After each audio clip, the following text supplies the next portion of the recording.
You're listening to Yarra Valley FM 99.1, the program Have a Little Faith. You're with Greg Carrick tonight till 10. It's 11 past 8. And just before I play some more music, I want to read a couple of verses from the Bible just to get you thinking about something, because we've got a guest coming in shortly. He'll be talking about homelessness and issues related to that. In Deuteronomy chapter 10 it says, "And you are to love those who are foreigners, for you yourselves were foreigners in Egypt." And in Exodus 22, "Never mistreat or oppress foreigners, because you were foreigners living in Egypt." And in Leviticus 19, "Do not do bad things to foreigners living in your country." In Psalm 82, "Defend the poor and orphans, protect the rights of the poor." So just mull over those verses for a while, and then later on in our interview we'll get stuck into the issues that come from those. And I want to read 4 more verses from Proverbs 22. "Do not rob the poor because he is poor, or crush the afflicted at the gate." From Psalm 82, "Defend the weak, the poor and the fatherless. Maintain the rights of the poor and oppressed." In Proverbs 14, "He who oppresses the poor insults God who made him, but he who has mercy on the poor honours him." And from Psalm 82, "Help those who are poor and helpless. Save them from those who are evil." And all 8 verses I read since the start of the program telling us corporately as a church and individually as God's people to stand up for those who are voiceless and powerless, to look after them, to remember them, to stand up for their cause and to help them.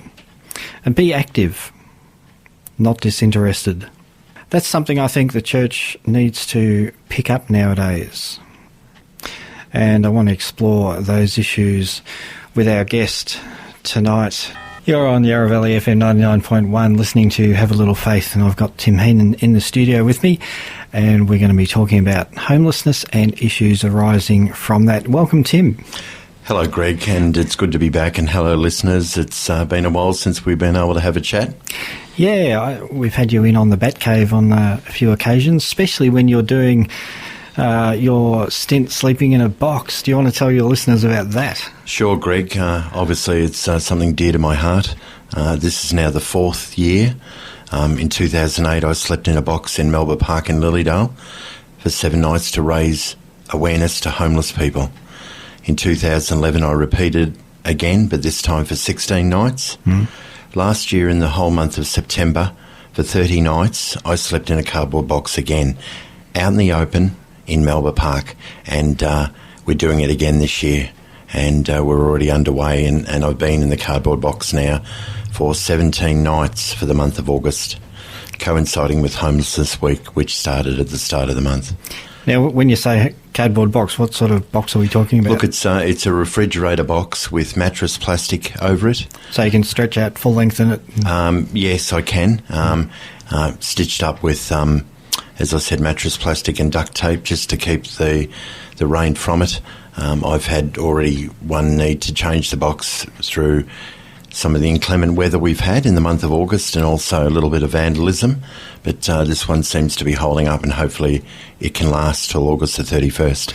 Yes, because you sleep in it every night, but the box is there all day, every day, out in the elements and unguarded for most of the day. And it is, and the only message on there is one to say to people that, you know, I'm taking this stand to make a bit of an issue on more awareness towards homeless people. We get our stats about homelessness from the Australian Bureau of Statistics, the census and that sort of thing. I've got some here, the 2011 stats released by the ABS show that homelessness isn't just middle-aged alcoholic or drug-addicted men sleeping in a park. 60% of homeless people are under 35 years of age, and an incredible 17% were under the age of 10. That's right, and part of that makeup with families, Greg. And you're right, we need to take the stigma away from the myth, I should say, that it's just elderly gentlemen. Children under the age of 10 make up about 15% of families that are turned away from emergency accommodation every single night in Australia. Yeah. And of course, it's something that's recognised now through Homelessness Australia. The federal government sees that if you're sleeping in your car, if you're couch surfing in someone else's house, if you're living in a rooming house with no limited tenure, you are still classed as homeless. So sleeping rough in a cardboard box or underneath a stairwell or at the back of a shed is only part of the makeup. There are many definitions now of people who are homeless in Australia. And if you go to Melbourne, you can sort of see the odd spot where people are sleeping rough and under stairwells and that sort of thing. But as you say, that's just a tiny touch on the whole issues of people being homeless. I've got a stat here that says just 6% of the 105,000 Australians who have nowhere to stay at any given night are visible. And the rest are doing things, like you said, couch surfing, sleeping in cars, that sort of thing. Yeah. And look, the new emerging homeless, I suppose, section of the community that has been a bit of a sleeper. And I woke up this morning in my cardboard box very early, and without giving a plug to another radio station, but Radio National had Breaking Barriers on this morning, talking about middle-aged women who unfortunately might have lost their husbands through divorce and children that are grown up. They're becoming the new homeless in there. It seems as if this issue of homelessness Australia-wide is not something that we're prepared to sit down and talk about as a community yet. It will be impacting upon all our communities in the future. There's lots of parachurch groups and other non-profit groups out there trying to deal with issues of homelessness and get people in safe positions each night, but they're just swamped. They are swamped, and most of the church and the community organisations that do a magnificent job, absolutely magnificent job, and they're doing it with volunteers, and a lot of their volunteers are up in their years as well. They've been very staunch members of all the different church organisations that we have in the Shire and in the Yarra Valley, but they're finding now that it's not just about getting food anymore. It will be that they are desperate for shelter, or they're desperate for money to pay their utility bills. There's going to be all sorts of issues coming out of people who not only can't pay rent, but they won't be able to keep up their utility bills in the future as well. One of my favourite authors, Walter Mosley, I read his books. He deals a lot through fiction writing with issues of powerlessness and people being oppressed and gotten at.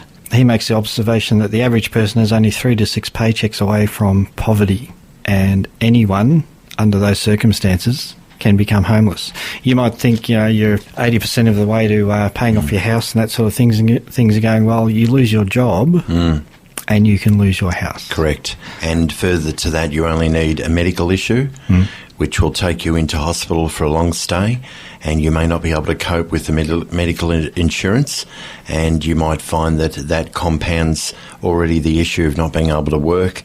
You're right. And in those circumstances, people lose their home. They can't go into rental accommodation. They haven't got the money to do that. And they find for the first time in their life, and they may be in their 40s or 50s or beyond, they're having to go to, as I said, our great church organisations and community organisations for help. And some of those are having to swallow their pride because, of course, they probably never thought that this would happen in their life. So it's a scary feeling to know that it may be so close to some people. Yeah, and you did raise other issues. There are financial issues where people find themselves homeless, but there's other issues as well. You talked about health. There's mental health issues. I'm quite prepared to say on air that through depression, I ended up leaving my nice safe situation and ended up in a caravan park, and the finances there were you either pay the rent or you eat. It was very, very difficult to do both. That wasn't something I could see coming, but it can happen. People get hit by all sorts of things. The medical issues and the depression weigh very heavily with a lot of people now because, of course, we're dealing with a sector of the community who may not have the ability to pick up their bootstraps and get on with perhaps trying to find themselves accommodation. But more importantly, the statistics that were said this morning in the radio interview stated that Australia now is heading towards 550,000 less placements for affordable housing in Australia at the moment. And that in itself is very, very scary. And if you compound that with a person who has medical issues, and in some cases it might just be a person who is suffering from hypothermia. Many people suffer from skin irritations because of where they're sleeping and that. Certainly heart problems. The statistics are just enormous when you start to delve down into the medical situation of a person's life. And then if you go into the mental health issues, I don't think anywhere near first base has even got off on mental health issues with people who are in a homeless situation. Because, of course, we're trying to deal with getting them a home. We're trying to deal with keeping them on the straight and narrow to be in a home situation. That there's no other money left now, and it's at all levels, at federal, state and local government level, to deal with that. Yarra Valley FM 99.1, you're listening to Have a Little Faith with Greg Carrick. Got Tim Heenan in the studio, and before we get back onto this whole homelessness issue, I want to read something because you might be thinking, what on earth this got to do, why are we hearing this on a Christian program? In Luke, the first sort of public testimony that Jesus gave is in Luke chapter 4, and he stood up and he basically said or told the listeners the reason why he was here. He read from Isaiah, "The Spirit of the Lord is upon me, because he has anointed me to proclaim good news to the poor. He sent me to proclaim release to the captives and the regaining of sight to the blind, to set free those who are oppressed, to proclaim the year of the Lord's favour."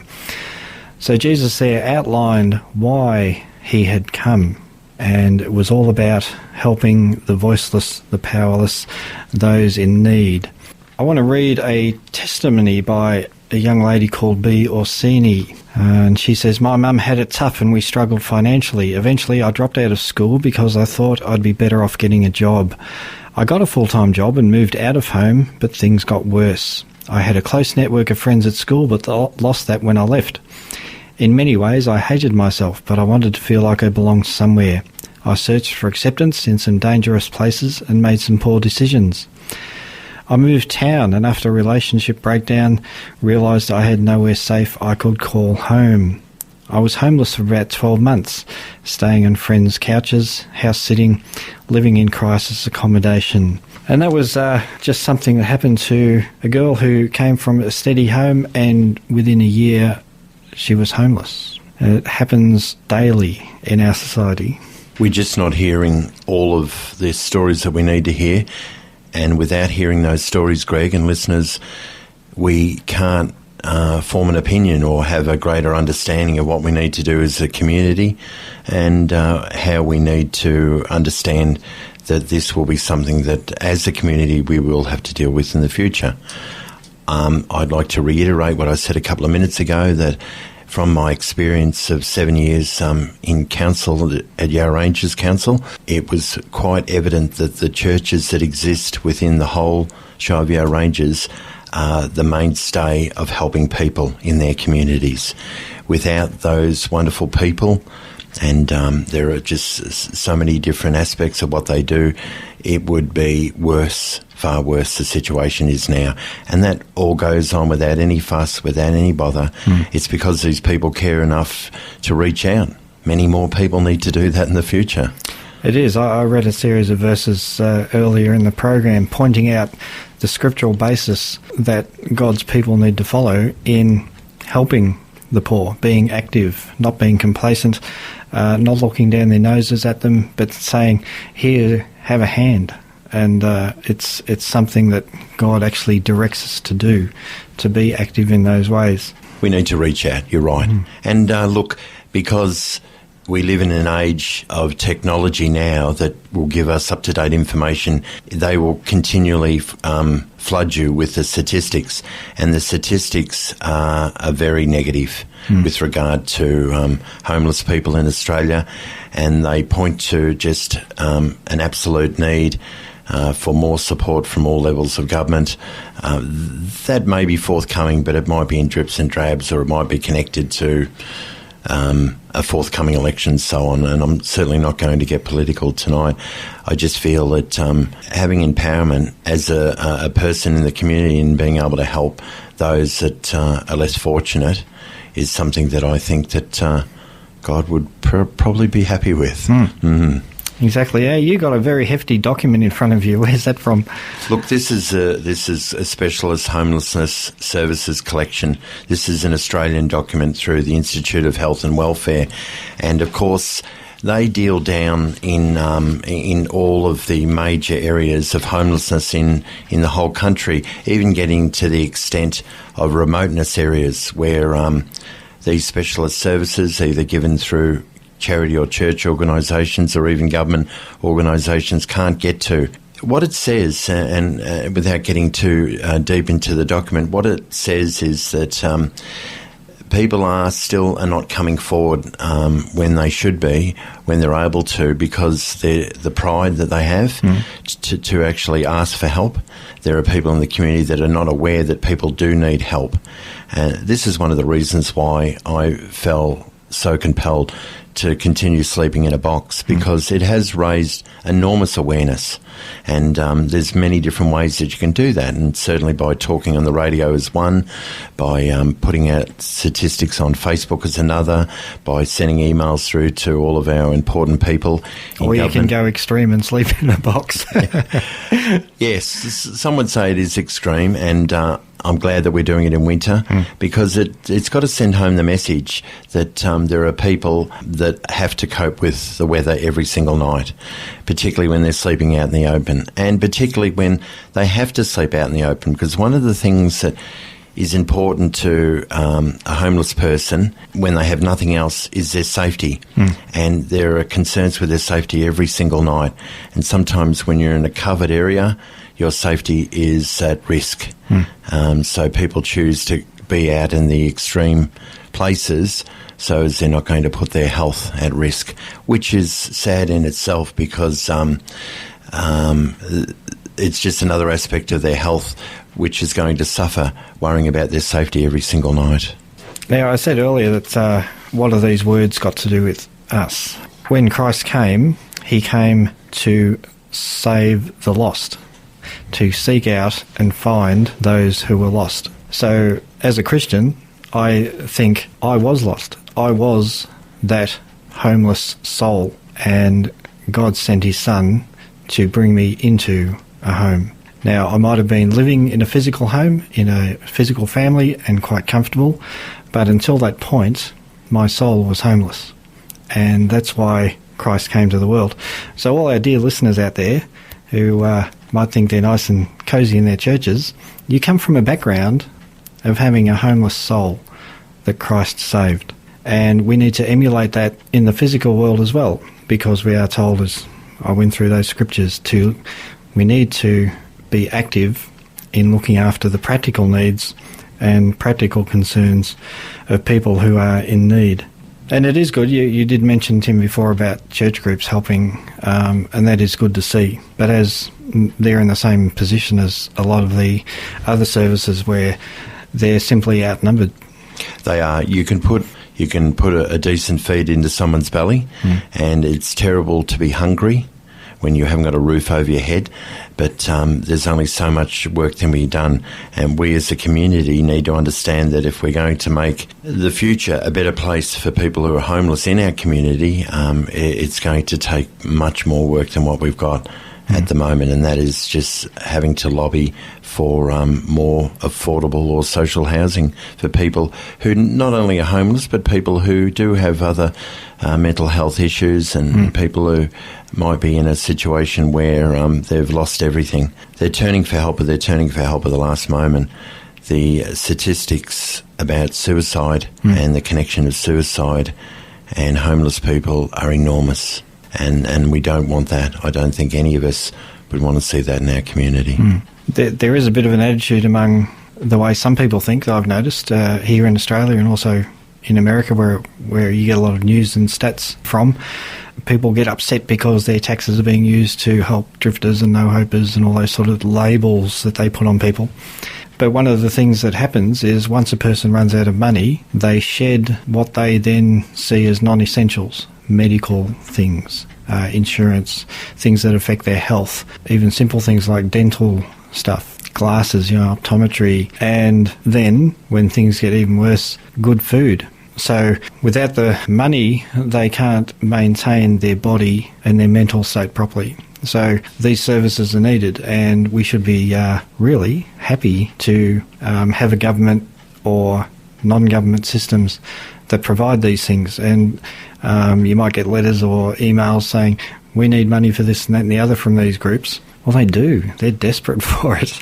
Yes, and look, Greg, I absolutely agree with you 100%. And to put it in a finer point, and I can speak from experience because I know this man. His family gave him away because of his alcohol and his criminal convictions, and he was squatting in some of the old houses that existed in Ringwood before the freeway was built, and he sort of drifted around the area, and I know that he had enormous sores and skin problems, and one got so bad that he got gangrene. Now he had to go into hospital. You could be cruel and look at it from a purely black and white point of view, an economical point of view, that had he received a bit of help beforehand, it wouldn't have an enormous weigh on the hospital system. And now that's too late because the man has lost his foot. The health situation is something that a homeless person will think of last. They need to have something in their belly and a roof over their head if they can get that, and they will defray everything else that they have. It's a terrible situation. Been chatting with Tim Heenan about the issues of homelessness, what leads to it, what can lead from being homeless, and that sort of thing. And I just want to read another verse from Deuteronomy 24. It says, "When you harvest your olives, don't try to get them all for yourself, but leave some for the poor." And that introduced the system of gleaning that the Israelites followed, where if they had land that was productive, they didn't keep all the produce for themselves, but they let those who were needy come and take what they needed as well from the edges. In other words, don't be too precious about everything you own. It's yours, not just for yourself, but if you can help others with what you have, then the Lord smiles on that. I've got some key facts I'd just like to read. Certainly statistics play a large part in understanding the equation, but they don't always tell the true story. It's more about the understanding of the person itself rather than treating our homeless as a number. But I think it's important to say these words. In just under half, which is 44% of all support periods up to last year in March, the clients that presented were part of a family. So what they're saying is that they made up the very largest part of people who are homeless. Single people with children were the second most common type of family to present at a specialist homeless agency, and sometimes that rose itself up to 76%. Females outnumber males 2 to 1, and a lot of that is to do with domestic violence and the fact that only in the last instance will a female leave a home, because of course if she leaves with children there is no home, they are homeless.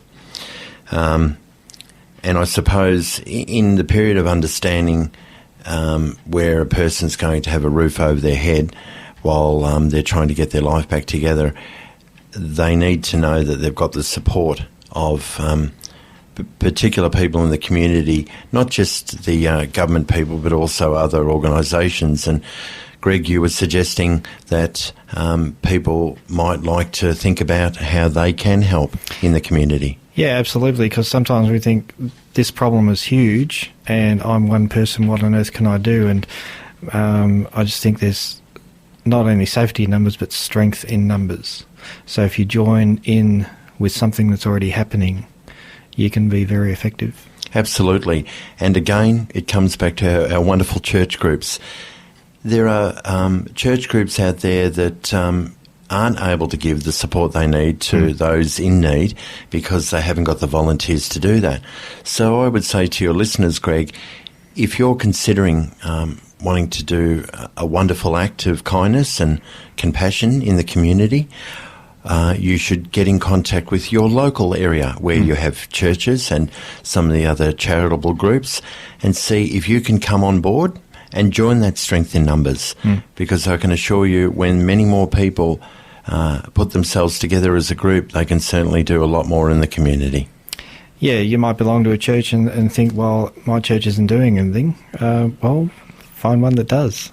You might be all energetic and be inspired to start something in your church, but otherwise there are churches around who are doing things, and they would be rapt to have someone else helping them. I've got some wonderful people that I've come in contact with. Obviously, there are quite a few hundred people following me on Facebook when I'm doing this stint in the cardboard box to raise awareness for homeless people.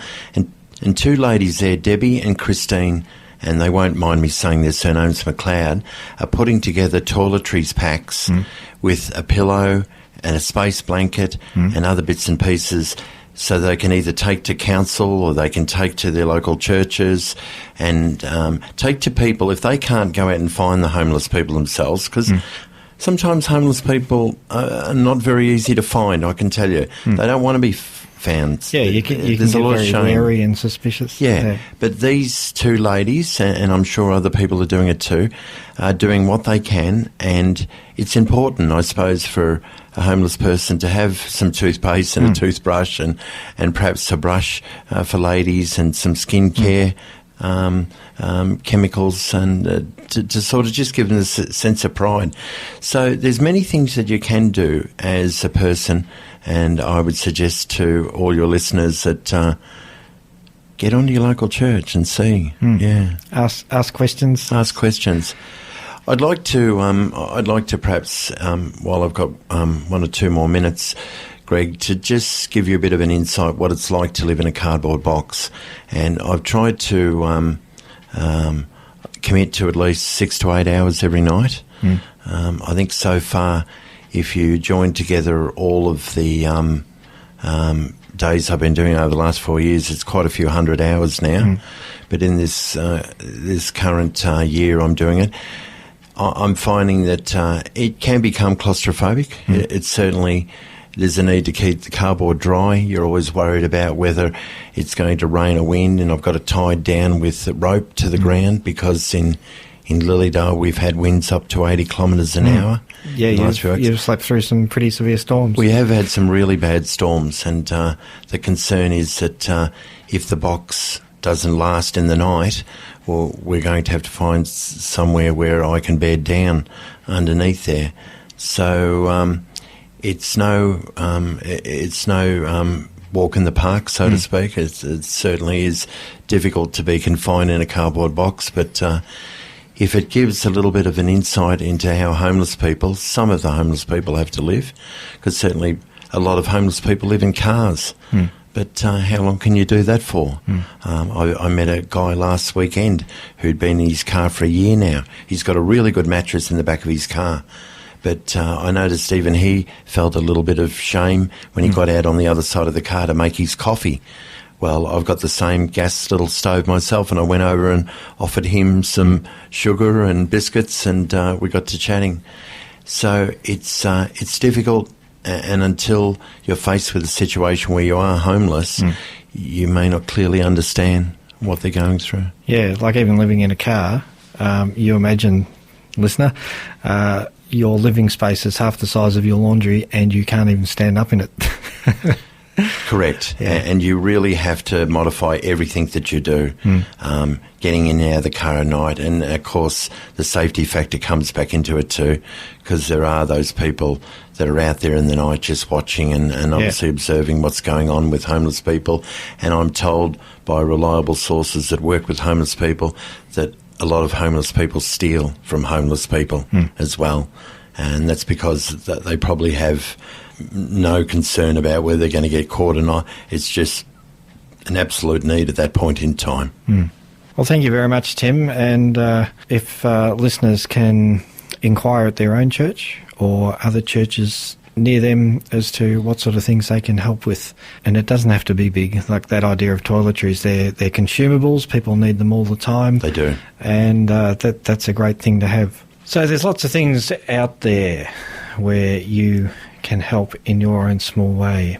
Thanks for coming in, Tim. Thank you for listening.